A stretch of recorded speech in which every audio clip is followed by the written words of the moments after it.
7 years after he left to study abroad, the boy I'd loved my whole life finally came home to introduce his new girlfriend to his parents. That same week, my doctors finally announced that my 7-year battle with cancer had failed. I could go home to die. When Sherman saw me being wheeled out by my mother, a cruel smirk touched his lips. Well, 7 years, and look at you, he sneered. So pathetic you can't even walk on your own 2 feet. Hearing the contempt in his voice, I just quietly pulled down the sleeve of my jacket, hiding the dense constellation of needle marks on the back of my hand. It's nothing, I said softly. I just fell and broke a bone. He let out another sharp, mocking laugh. Is that so? Well, in that case, since I'm getting married soon, you can be my fiancée's bridesmaid. I managed a faint, calm smile. I can't.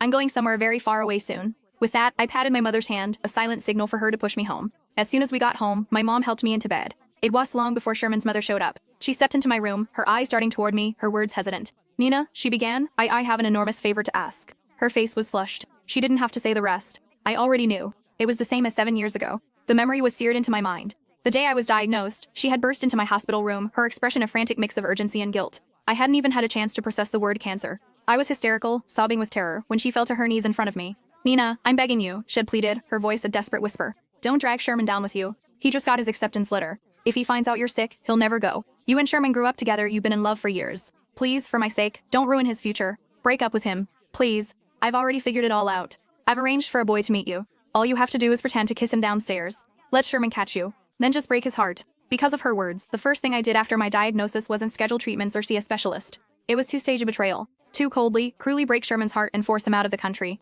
And now, just as I expected, her voice dropped to a conspiratorial, guilt-laden whisper. Nina, don't blame me. I have no choice. Sherman's new girlfriend, they were classmates through his master's and PhD programs. They're a perfect match in every way. I can't let such a perfect marriage fall apart. You know how much Sherman has always cared for you. If he finds out the truth about what happened back then, I'm afraid he'll. So, could you please just avoid him for a little while? I mean, you're dying, aren't you? It's not like you should be going out much anyway. The word dying hung in the air. My mother, who had been quietly organizing my medical supplies, slammed a package of adult diapers onto the bed in a flash of fury. Seeing the rage in her eyes, I quickly grabbed her arm, my touch a weak, placating gesture. Only then did I turn back to Sherman's mother, my voice steady. I can promise you I won't tell Sherman the truth about what happened 7 years ago, I said. But I can't promise I won't see him. I couldn't. For 7 brutal years, there wasn't a single moment I didn't think of him. When the chemo became unbearable, I would clutch the old photo of us, his arm slung around my shoulder, and somehow find the strength to endure. I went through dozens of surgeries. More than once, I was rushed to the ICU, and I almost didn't wake up. It was my mother's voice that pulled me back. She would stand by my bedside, screaming until her voice was raw. Nina, don't you remember? You promised you would live. You promised you would go find him and clear up the misunderstanding yourself.